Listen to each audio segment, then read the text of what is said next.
Hi, this is a video that I am really happy to make because it's based on a question or a request from Ross on my WhatsApp group about the orgasmic blueprint online emergent. So the question is as following. In my last night's Zoom, not in my last night's Zoom, in last night's Zoom, you gave an indication of there being a difference between your approach and Betty Martin's. I'm currently reading her book, so can you go into that here on the WhatsApp group, or else send me a message explaining, as I'm very interested to hear more about this. Many thanks. So my intention is I'm making it here. There might be other people as well interested. What's the difference between my approach of somatic consent and Betty Martin's wheel of consent? And I've prepared a little bit. It's all in my head, and I try to get that down. So I draw something. I have created here my iPad, and when I draw on there, well, it's not that obvious, so I just changed to the screen of the iPad as well. And I turn on here a picture-in-picture. So, as you might know, the Wheel of Consent comes from Harry Fedder's 3-minute game. And that's the same in somatic consent and in the Wheel of Consent. So the 3-minute game is based on 2 questions. So the first question is, what do you want to do to me? Yeah. And the second question is, what do you want me to do to you?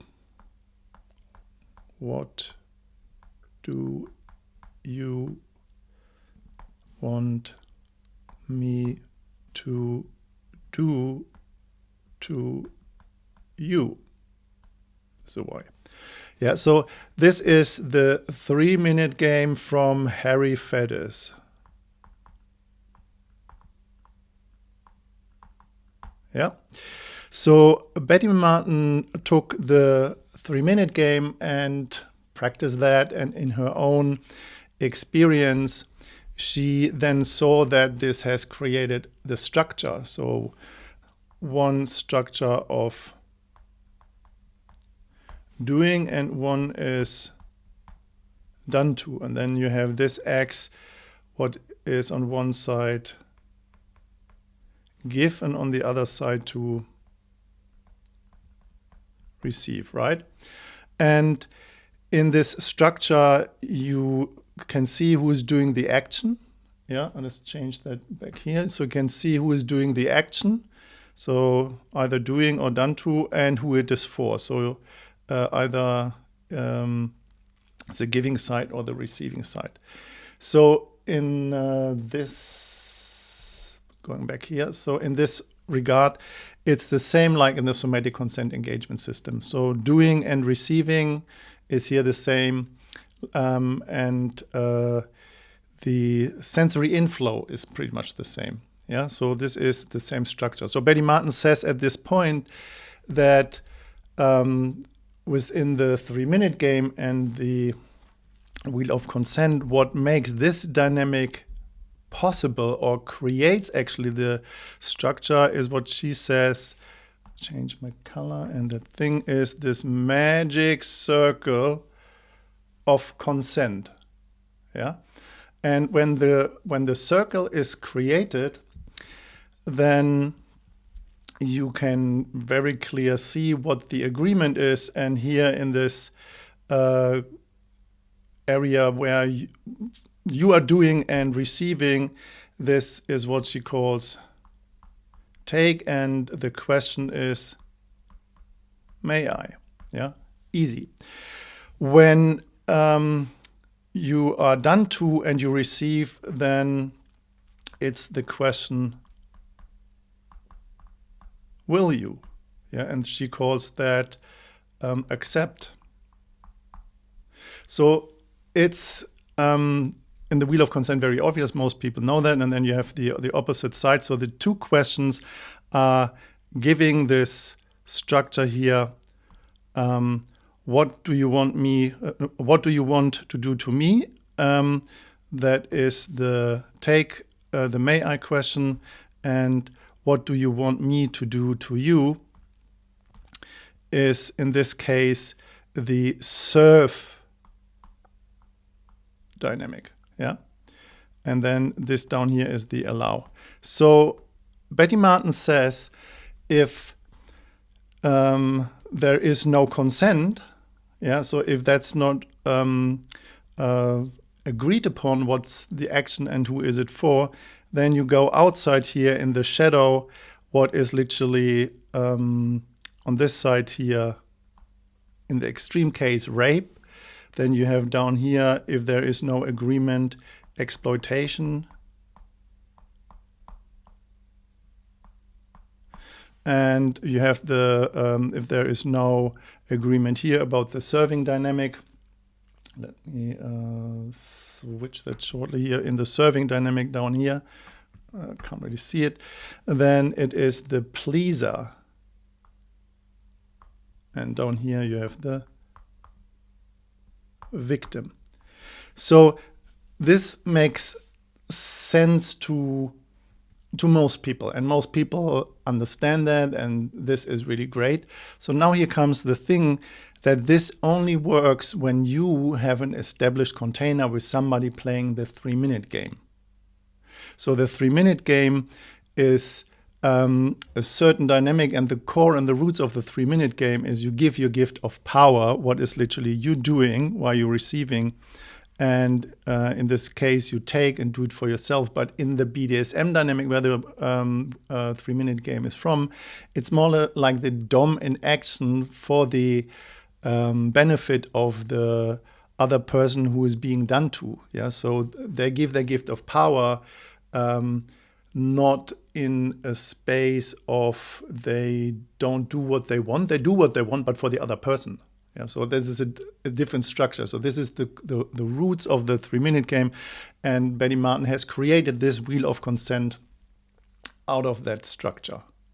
So I need to just like quickly see where I am. Yeah, okay. So now she says when you take consent away, yeah. So when you take the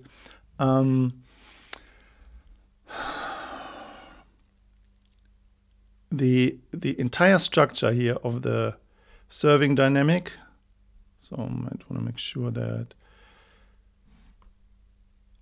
of the accepting dynamic and then of the permission dynamic, she said if there is no consent, then the only thing that is visible or that people are afraid of are the shadows. So there's a kind of a structure of rigidity around that when there is no consent, then there is the shadow.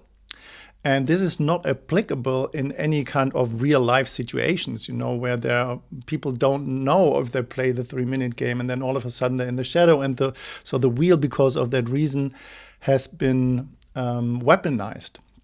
So, and this weaponization was kind of weird because I was thinking, you know, in somatic consent, I have another structure where you see when you go into the interpersonal space that shadows and love and care can coexist. And what is determined the evaluation of that is the perception. If somebody is in a traumatic experience or if somebody else is in a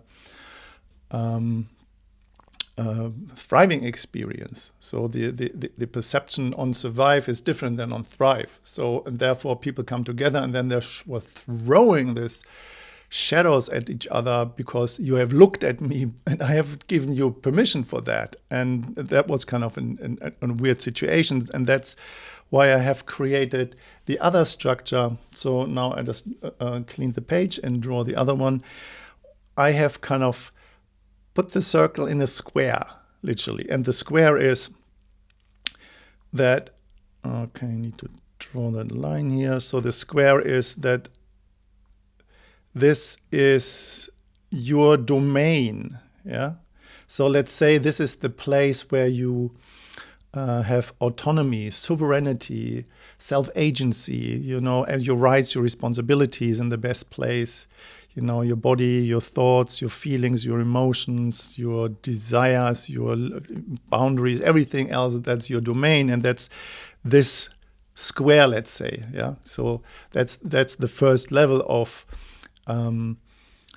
self-responsibility, is this ownership. And in this one fits as well the waking up the hands and the inflow, so that this belongs to you. Nobody can give that to you. Nobody can take that away for you. This is just your, like pleasure is your birthright, like this kind of idea.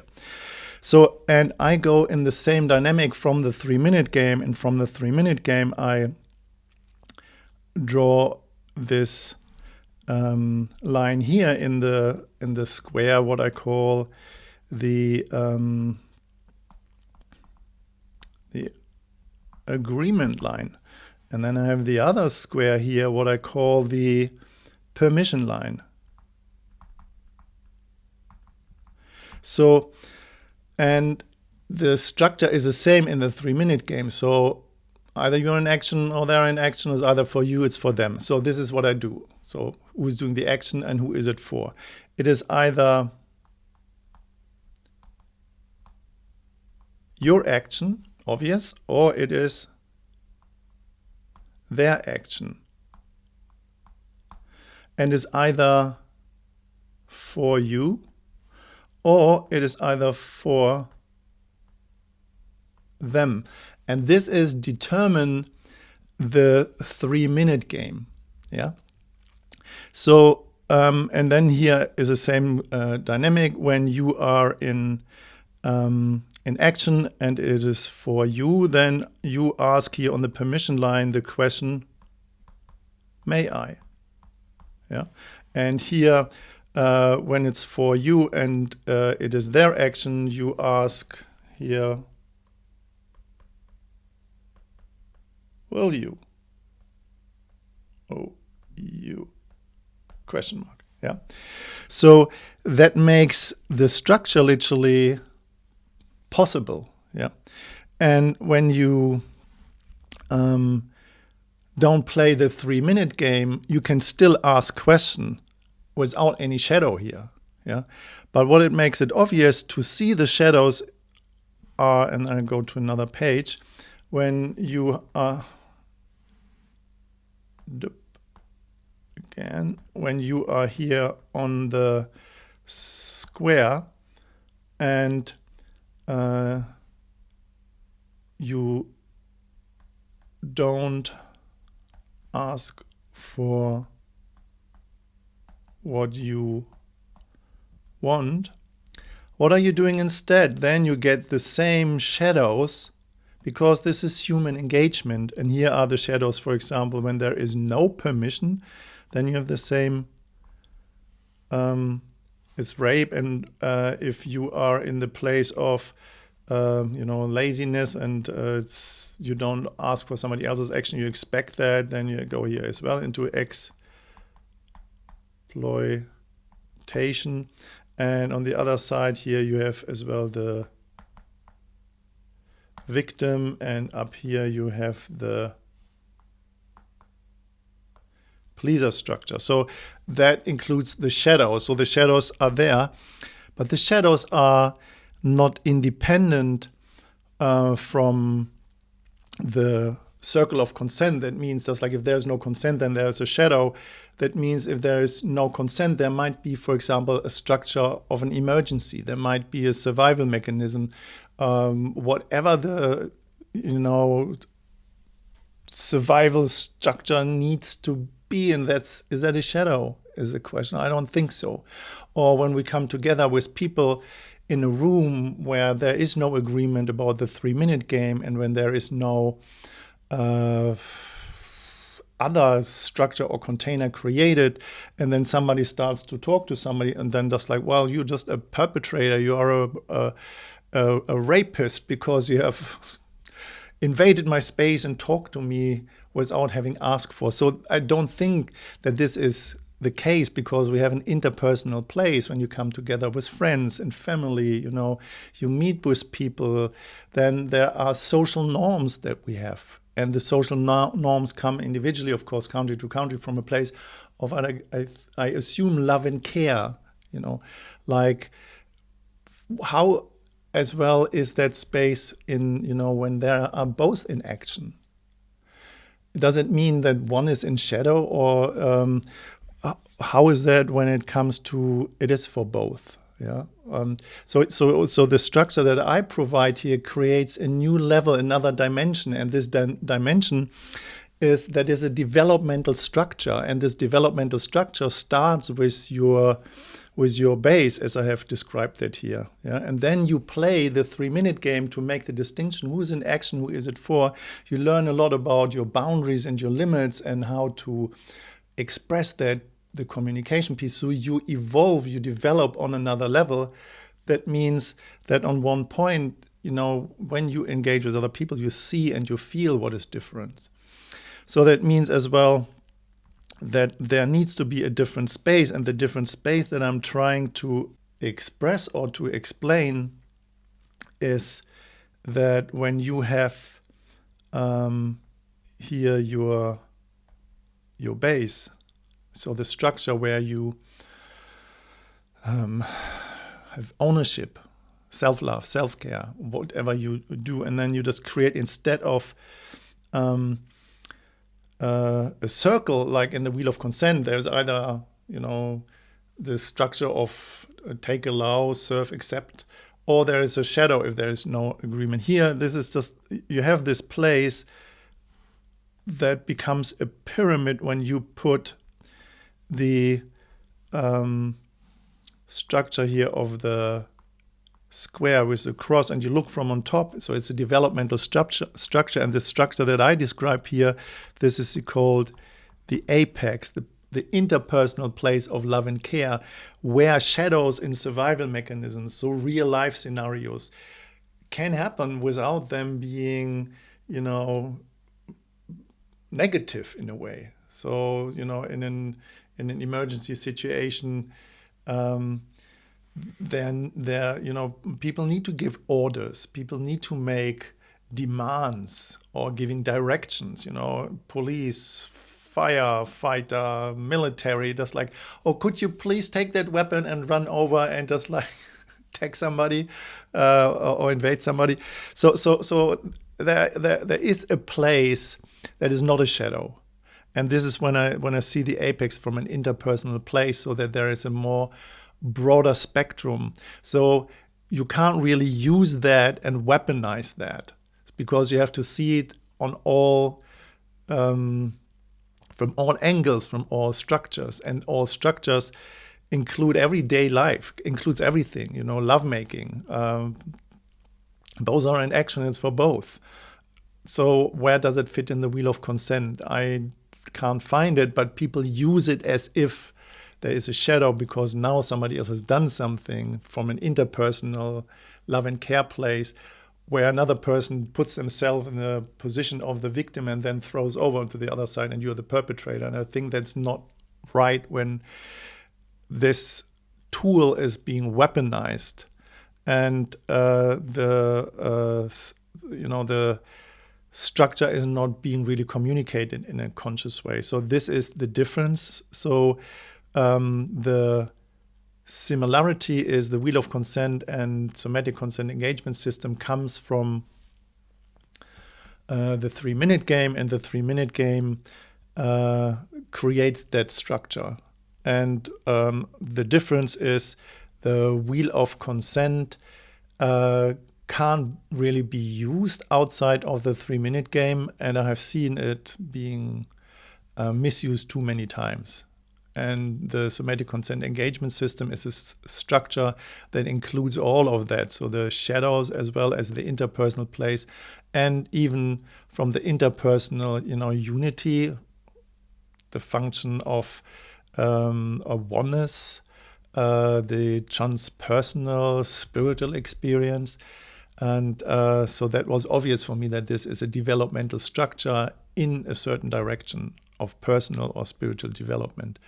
And Harry Fedis said that on one point that Betty Martin created the Wheel of Consent out of the 3-minute game, and he's grateful for that. And he told me that I created somatic consent out of the Wheel of Consent and the 3-minute game. And he said, just like, be proud of that, give it further to other people, and allow it to happen that somebody else is creating something out of somatic consent out of that.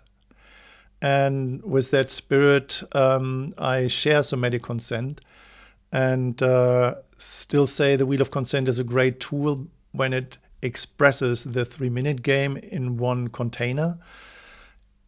Separated from that, the Wheel of Consent can easily be misused and, as I said, that weaponized. And that's pretty much it. I hope that makes sense. It's a longer video. Sorry for that. I couldn't make it shorter. Like Einstein said, if I just had more time, I could make it shorter. But that's how quick it went. All right. I hope that answers that, and take care. Much love. Bye.